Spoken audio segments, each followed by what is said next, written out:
In today's khutbah, inshallah ta'ala, I'd like to share with you just two parts of a profound dua, a powerful dua made by Musa alayhi salam.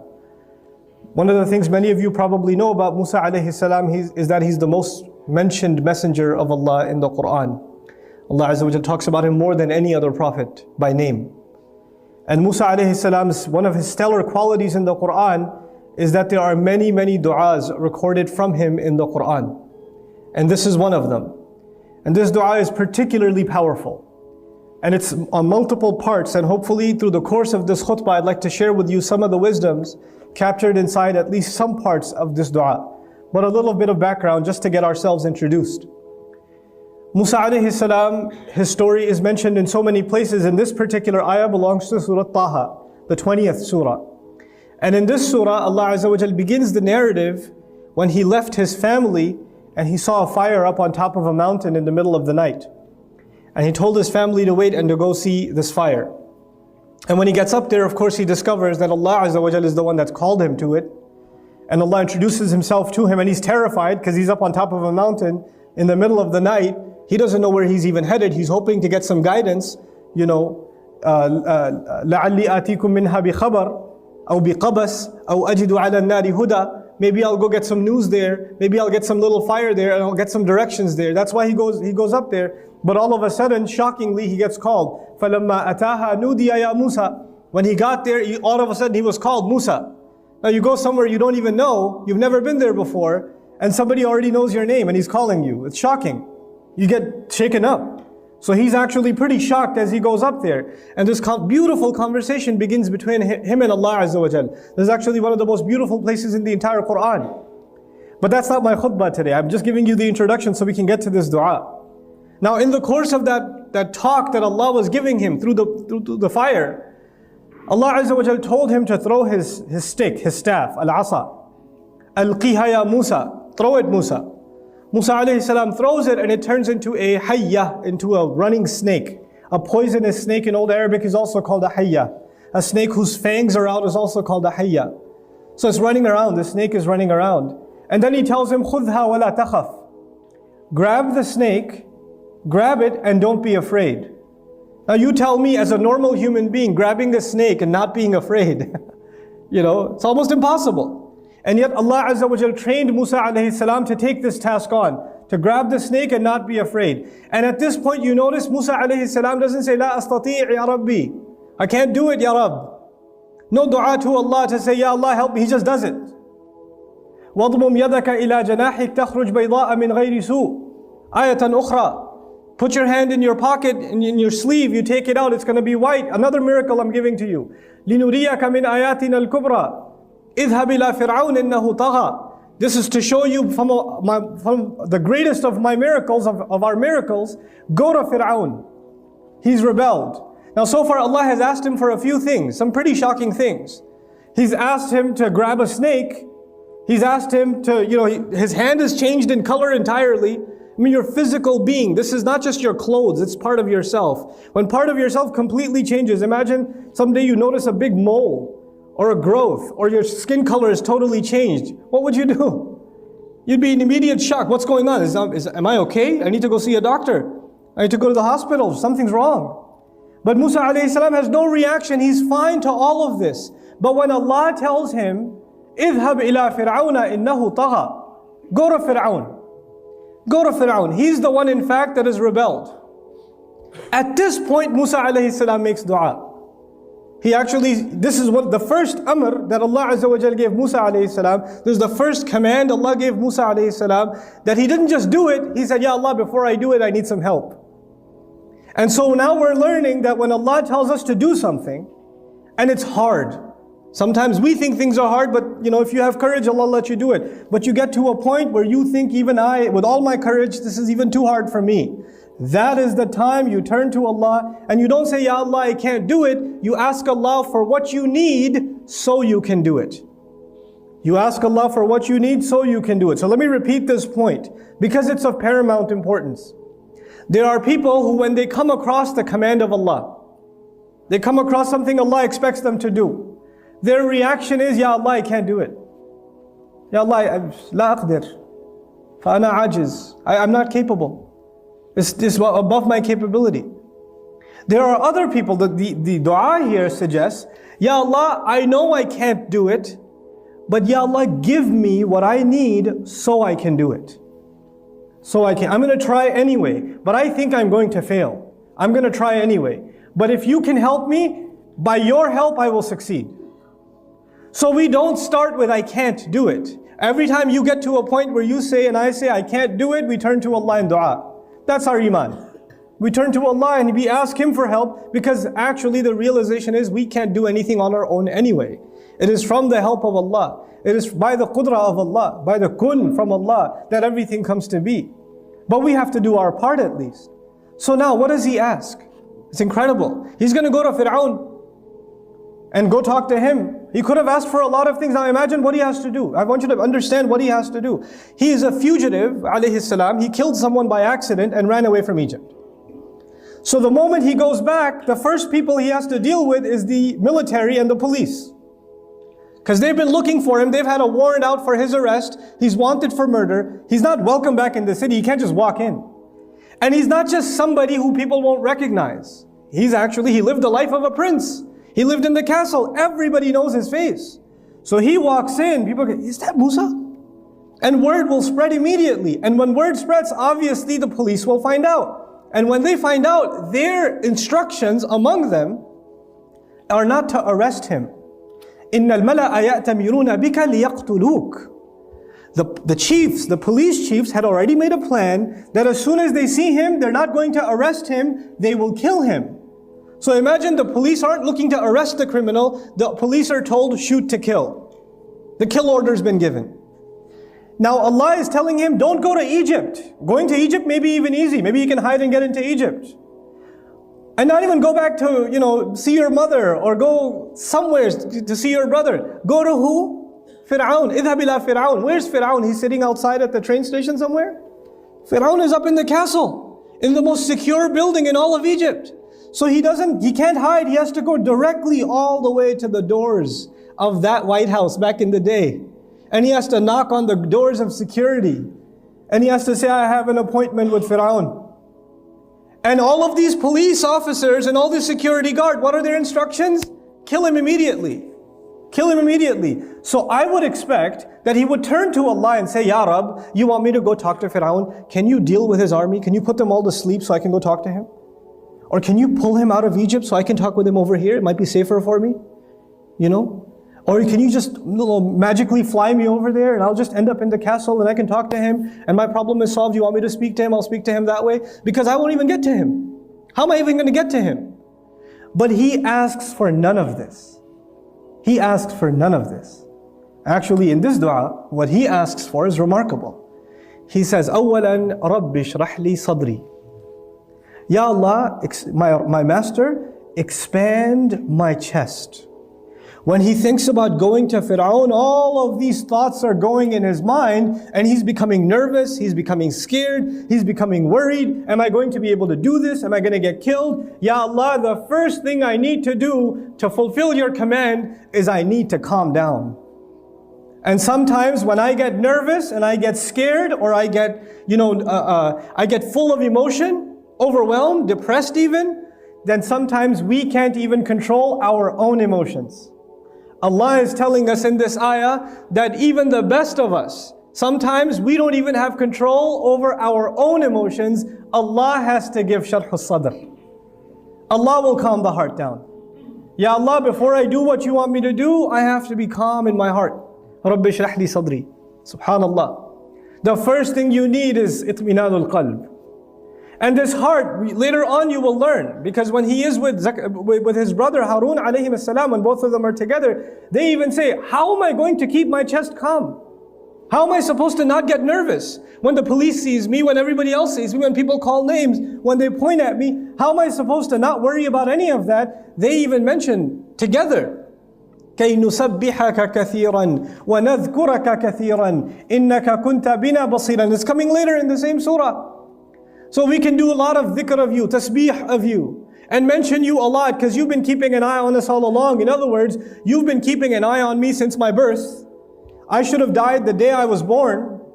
because the soldiers were looking to kill him. And he could have died when his mother threw him in the basket. You know, ألقيه في التابوت, ألقيه في التابوت, to throw him in the basket. You know, just throwing a baby can kill him, can't it? Then to throw the baby into the river, the basket could flip over, he could have died there too. Then فَلْيُلْقِهِ الْيَمُّ بِالسَّاحِلِ, the basket will hit the ocean, hit the shore. When the basket hits the shore, he could get killed again. Then he goes inside, and when the soldiers see him, they could kill him right on sight. Then he's almost dehydrating, the baby's not drinking any milk.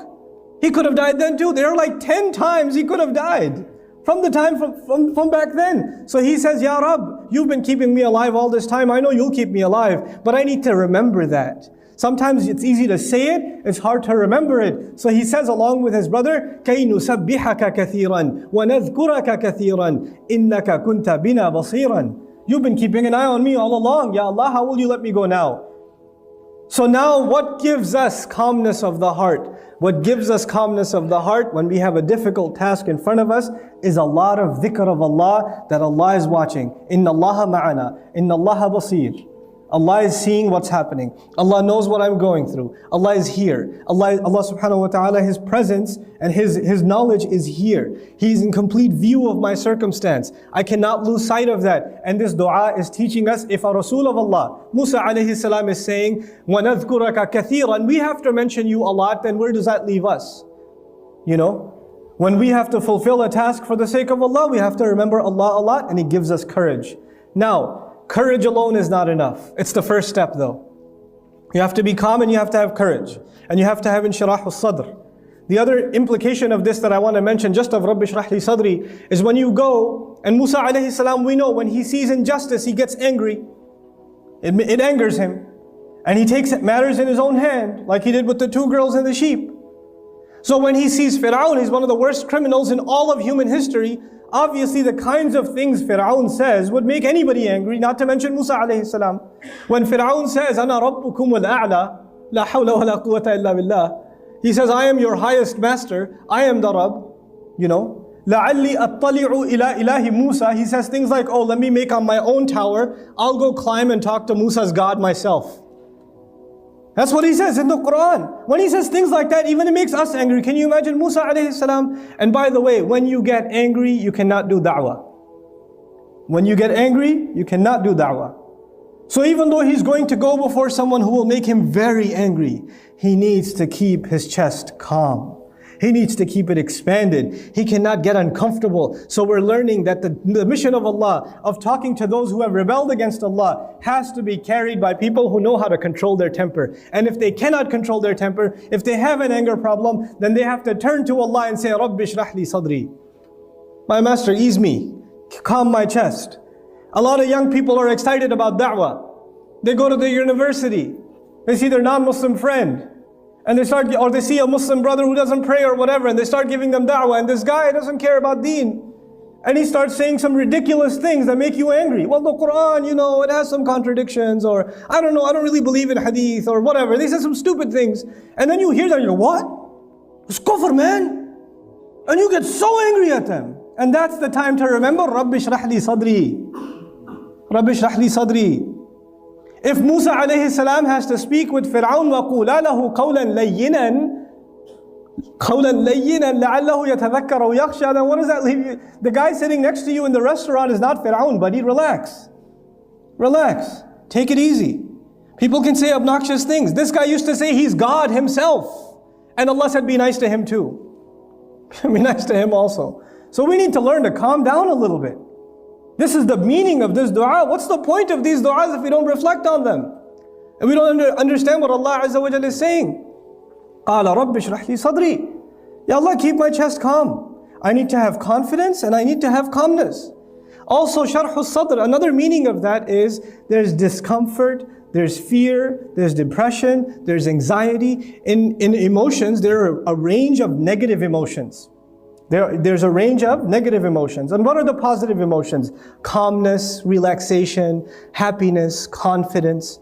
Right? These are positive emotions. When somebody, in Old Arabic, when somebody experiences positive emotions, then they are said to have inshirah al-sadr, then their chest is open. And when someone is uncomfortable emotionally, they're stressed out, they're depressed, they're scared, they're angry, then that is called sadrun dayyiq. That's a tight chest, you know? Or haraj fi sadrihi. Lahu harajun fi sadrihi. He's got haraj in his, he's got tightness or discomfort or uncomfortable feelings in his chest. And so Musa alayhi salam is saying, Ya Allah, this is a pretty tough job. There are times where I'll be afraid. There are times where I'll be angry. There are times where I might even get depressed because I see no results. These guys not changing. I might go through a score of negative emotions. And Ya Allah, you need to give me something that will keep me emotionally stable and positive. The da'i, the one who goes on the mission of Allah, the one who calls others to Allah has to remain positive. Depressed people, scared people, nervous people, and angry people can't carry Allah's job. That's a big job. You have to have people that are happy, that are calm, that exude positivity. When people are around them, they become positive. They want to be around them and not run away from them. That's the kind of people du'at have to be. Now about the mission itself very quickly. He says, Rabbi shrah li sadri, and then he says, وَيَسِّرْ لِي أَمْرِي. And Ya Allah, you make my mission easy for me. You make my mission easy for me. You're the one who gave me this mission. But as skilled as Musa alayhi salam is, and Allah's choice is perfect. When Allah chose Musa alayhi salam to take on Fir'aun and to challenge him, there's no better qualified candidate on the face of the earth at the time than Musa alayhi salam. So Allah knows what He's doing. He's right for the job. And now we're learning, even if you're the most qualified to do a job, your qualifications, as good as they are never enough. Allah has to make ease on His end. Allah will make ease on His end. And these two things have to come together. Musa alayhi salam has to make his effort. But his effort alone will not give victory. It will come when Allah makes the task easy. You see, there are two sides of this that I'd like to explain as simply as I can. For myself and for all of you to remember, inshallah ta'ala. It's a concept of our book. It's a concept that our messenger taught alayhi salatu wasalam in many different ways. And this is just one example of them. There are some people who believe that they can accomplish anything. They can accomplish anything. And there are, positivity seminars and self-help programs and motivational programs and entrepreneurial programs. And these gurus charge thousands of dollars to come to their program. And they say, you can do anything, man. You can make $1 million this year. And people are sitting there going, yes, I can. Yes, I can do that. You have to believe in yourself. And then people are like, yes, I can accomplish anything I want. And they're like, they walk out of there. Everybody walks out like Fir'aun. Like, I can do anything. I believe in myself, which is actually part of that is a good thing. To believe in yourself is a good thing. It's not a bad thing. But you know what? If you only believe in yourself, and if you incorrectly believe in yourself, it becomes kibr, becomes arrogance, it becomes a disease of the heart. How do you balance that? How are you supposed to have confidence in yourself and humility at the same time? On the other extreme, you have people who say, Ya Rab, you do everything. I am nothing, so I can do nothing. Nothing I do means anything because you're the one who controls everything. So this guy doesn't apply for a job. He doesn't go out and get a degree in college. He doesn't pursue an education. He doesn't take care of his family. And when you say, why don't you do anything? Allah will provide. Akhi, I am nothing. What can I do? I'm just a miskeen. There's two extremes. One guy says he can do everything. The other guy says he can do nothing. Our deen teaches us a balance in between. Allah is the one who gave us our capabilities. It is a trust Allah gave you, it is a trust Allah gave me. Your intellect, your physical strength, your talent, your work ethic, your ability to get work done, that ability came as a gift, as an amana, as a trust from Allah. And then, after He gave you this gift, it is a violation, it's kufranun ni'mah, it is being ungrateful that you don't work to your full potential. This is why the Messenger of Allah sallallahu alaihi wasallam said to us, to the believers, that whenever you do something, فَلْيُتْقِنْ, and you should do it to perfection. Allah made you fi ahsani taqweem, in the best possible way. Why should you do anything less? There should never be a college student who's Muslim who accepts mediocre grades. It shouldn't exist. There should never be a Muslim running a business who just kind of does business. He should be the best at his business. There shouldn't be an okay Muslim doctor. He should be the best doctor there possibly could be. There's an amana Allah gave you, Even if you're a taxi driver, you're the best taxi driver in town. Doesn't matter what you do it the best. Nobody does it better than you. That's the attitude of a Muslim. But What balances that attitude and what keeps it from turning into arrogance is that you constantly remind yourself, on the one hand, my ability is not mine. Allah is the one who gave me this ability. وَاصْطَنَعْتُكَ لِنَفْسِي, Musa is told, I crafted you for myself. I made you the way you are. All of your abilities are actually given by me. So you remind yourself of that. And then whenever you think of a task, a mission, and we think to ourselves, yeah, that's easy, man. I've done it 100 times. I could do this. You know, kids that are good at math, you give them a math problem, they say, easy. Psh, nothing. You know, you tell some kid, you know, I need you to do this work or that work. Yeah, I've done this. I got this, man. It's easy for me. Actually, even when it's easy for you, as a matter of iman, to remind ourselves that it's not easy for you because you're awesome. It's easy for you because Allah made it easy for you. And you know what happens to people? This is the last thing I'm sharing with you, inshallah ta'ala. There are people who Allah makes many things easy for them. Please listen to this carefully. Allah makes many things easy for them. For some of you, Allah made money easy for you. It's just easy for you. For some of you, confidence is easy. It's no big deal. Other people get nervous, you don't get nervous. For some students of mine, studies are easy. Like I teach Arabic. Some of my students, wallahi, I can tell Allah made Arabic easy for this one. And the other one, ما خلق لدراسة العربية. He wasn't made to study Arabic. He's the smartest guy in his field. He will be a PhD in physics. He can't do mudaf and mudaf ilayh. He can't do it. You know? He wasn't made for it. This is tough for him. Not everybody's the same. Now what happens is when people get used to success, Allah makes one thing easy, then He makes the next thing easy, and then makes the next thing easy, and the next thing easy. Is everything always going to be easy? No, sometimes you will fail. There's a student who gets used to getting 100 the first time, the second time, the third time, the fourth time, and the fifth time he gets a 50. All of a sudden. And he's used to what? 100. So he said, oh, forget it. I am worthless. Allah is no longer with me. You know, what's the point now? Because you get used to riding so high that one little failure, one setback, and you're just crushed. You are completely crushed. What's the point? I'm dropping out of school. I don't want to do this anymore. I hate this. You know what? This is when you didn't remind yourself at every single success that success was a combination of two things. Your effort and Allah's help. Every single 100 you got before wasn't because it was easy. You put effort and Allah gave His barakah. You put effort and Allah gave His barakah. And this time when it doesn't happen, two things could be wrong. Number one, maybe you didn't put enough effort. And when you don't put enough effort, Allah does not give His barakah. And maybe even if you put effort, Allah decided that He will not give you barakah, maybe that's better for you. One of my best friends in life used to be a Hindu. And he wanted to go to med school. And he was a straight A student. Straight A's his entire life. Perfect scores. Highest scores in the SATs. Applied to med school, he was expecting a full scholarship. He got rejected.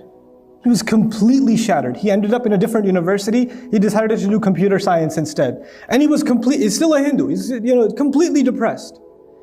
Except he met people in his new college, Muslims, who he started hanging out with, and within 2 years he took Shahada. And he looks back now, he goes, thank Allah I didn't make it to med school. When I failed med school, I thought it was the worst thing that ever happened to me. And now I look back at my life and I say, I failed med school, it is the best thing that ever happened to me. You know? His kids are memorizing Quran. Can you imagine? His kids are memorizing Quran. His father, when he became Muslim, they dragged him to, his father got so shocked, he took him to India to beat Hinduism back into him. And he ran away from them, came back. You know? Now his kids are memorizing Quran, subhanAllah. So sometimes we have to have trust in Allah. We get used to riding a high wave, and one little setback comes and we lose our trust in Allah. And then there are others who Allah gives you one difficulty, then He gives you another difficulty, then He gives you another difficulty, and He gives you another difficulty, and you start believing that I will never accomplish anything. My life is just difficult, man. Everything is hard for me.